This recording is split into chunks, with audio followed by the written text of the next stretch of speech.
રાજકોટના ગોંડલ રોડ પર કોરાડ ચોક નજીક અકસ્માતની ઘટના બની, જેમાં એક બેફામ ટ્રક ચાલકે બે સ્કૂટરને અડફેટે લીધા, જેમાં 49 વર્ષીય જ્યોતિબેન મનોજભાઈ બાવનિયા અને તેમની 23 વર્ષીય પુત્રવધુ જાનવી વ્યોમ બાવનિયાનું ઘટના સ્થળે મોત નીપજ્યું।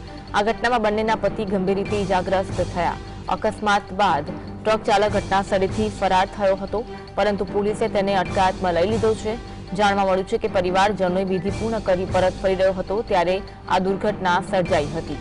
અકસ્માતમાં સાસુ વહુનું મોત નીપજ્યું હોવાના સમાચાર પ્રાપ્ત થઈ રહ્યા છે। હિટ એન્ડ રનની ઘટના બની છે રાજકોટમાં। સાસુ વહુના મોત થયા, પિતા પુત્ર ઇજાગ્રસ્ત હોવાની માહિતી મળી રહી છે। રાજકોટમાં જનોઈ પ્રસંગમાં હાજરી આપી ટુ વ્હીલર પર જતા હતા અને ગોંડલના પરિવારને ટ્રકે અડફેટે લીધા હતા અને અકસ્માત સર્જાયો હતો।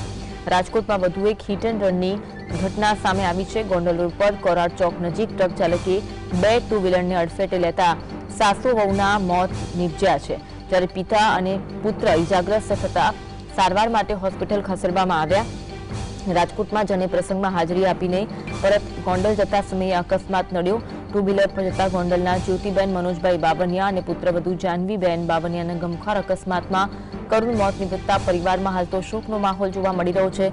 અકસ્માત સર્જી નાસી છૂટેલા ટ્રક ચાલકની પોલીસ દ્વારા અટકાયત કરી દેવામાં આવી છે। હિટ એન્ડ રનની ફરિયાદ પણ નોંધવામાં આવી હોવાની માહિતી મળી રહી છે। આજ અંગે વધુ વાત કરીશું। સંવાદદાતા લકી ફોન લાઈન પર જોડાયા છે। લકી, રાજકોટમાં વધુ એક હિટ એન્ડ રનનો બનાવ બન્યો છે, ઘટના અંગે માહિતી આપશો।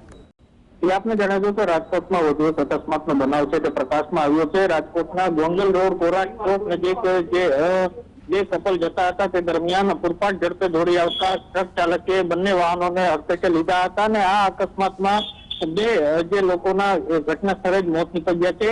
આ જે બંને વ્યક્તિ છે તે પોતે જે સાસુ વહુ છે અને તેઓ જે જનોઈ વિધિ પતાવીને પરત ગોંડલ જતા હતા તે દરમિયાન આ અકસ્માત સર્જાયો હતો અને તેમનું ઘટના સ્થળે જ મોત થયું હતું। તો બીજી તરફ કહી શકાય કે પરિવારજનોએ આ બંનેની જે લાશ છે તે સ્વીકારવાની મનાઈ કરી છે, ઇનકાર કર્યો છે, કારણ કે પોલીસ દ્વારા જે હિટ એન્ડ રનનો બનાવ જે ફરિયાદ ન નોંધવાનો આક્ષેપ સાથે આ જે લાશ સ્વીકારવાનો ઇનકાર કરવામાં આવ્યો છે।